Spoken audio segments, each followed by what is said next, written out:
In fact, let's take it across then and hear it out from my colleague Pankaj Podar, who's in conversation with the CFO of the company, S Muralidharan, to hear about the highlights of the company's quarterly numbers as well as insights going forward.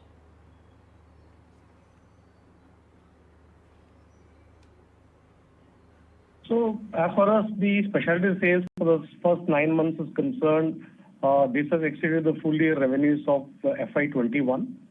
And more important, the growth was fueled by contribution from all of key specialty products. We continue to focus on increasing our prescriptions in our core specialty products. And more important, we have also expanded geographically our key products, Ilumya and Cequa, were launched in Canada. Our strategy to leverage our pipeline, the product pipeline of the specialty. So overall, our focus on further strengthening the specialty revenues continues. And based on the current position in the market, we are confident of doing well. Right. So when we talk about specialty, the management has also said that R&D expenses can actually inch up from here on to 8-9% of sales versus about 6-7% of sales. You think it will have a big impact on the margins, or free cash flow will support that number? So considering the current pandemic and uncertainties, we are not giving the guidance on margin. As we have stated in the earnings call that in the next 2 to 3 years' time, we expect our R&D spend to move around about, let's say, around 8% to 9% approximately. By that time, we also expect the corresponding growth in our businesses to support that type of R&D spend. Right. When we just talk about the business of Sun Pharma, you have a credible and a great India business, you have a credible and a great US generic business, and now the specialty business is surging. Emerging markets, of course, has always been, one of the high decent area where company has focused, where other companies in India have probably not focused. You think all 4 engines are now ready to fire in terms of growth? I think our key business segments are definitely growing. Some other segments like India, in our key therapeutic segments, we are outperforming the growth of the industry consistently in a couple of quarters. And our key specialty business globally, emerging markets, diversified revenue stream, and India business, I would say all 3 are set to further strengthen with our current focus in terms of products and also enriching our pipeline going forward.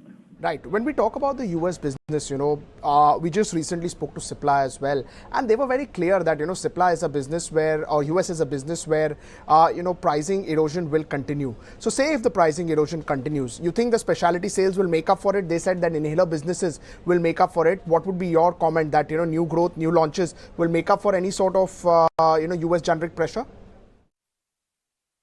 So we have maintained as far as ex-Taro generic business is concerned that to a large extent we have been able to balance the price erosion with 2 components. One is successful new launches and efficient supply chain management. Our focus on new launches and supply chain management, we believe, will help us to sustain our current business in terms of generics and aim for growth wherever opportunity exists in the US generic market. Right. As far as India business is concerned, can you just tell us that growth has come back after all the pandemic issues and only COVID-related drugs were seeing demand? Are you seeing demand all across as far as India is concerned? So, more important, the growth of 15% over Q3 last year, which we achieved in the current quarter, the growth is witnessed across most of our therapies. With broad-based growth, improved demand for non-COVID treatments, leading to growth both in chronic and semi-chronic segments, supported by better patient flow to doctors and increased healthcare awareness. And as I said earlier, our key segments like CNS, CVD, gastro, they outperform the segment growth, which gives us a lot of confidence in terms of moving forward to further consolidate from where we are today.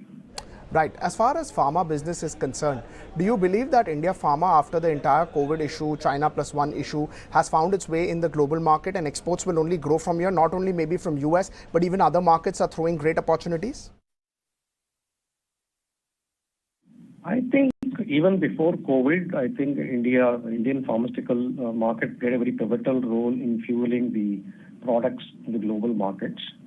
And COVID only has further vindicated its stand in terms of India being one of the key hubs of global supply chain. And that momentum will continue. And with the schemes what we have, the PLIs launched by the Government of India, supports the manufacturing infrastructure, also gives impetus to the pharmaceutical companies to further gain momentum on manufacturing, not only supporting domestic consumption, but also exports. Right, sir. Thank you so much, sir, for taking out time for us. Always good to get perspective from you. All the best for the future and hope to see you once again after the fourth quarter numbers are announced.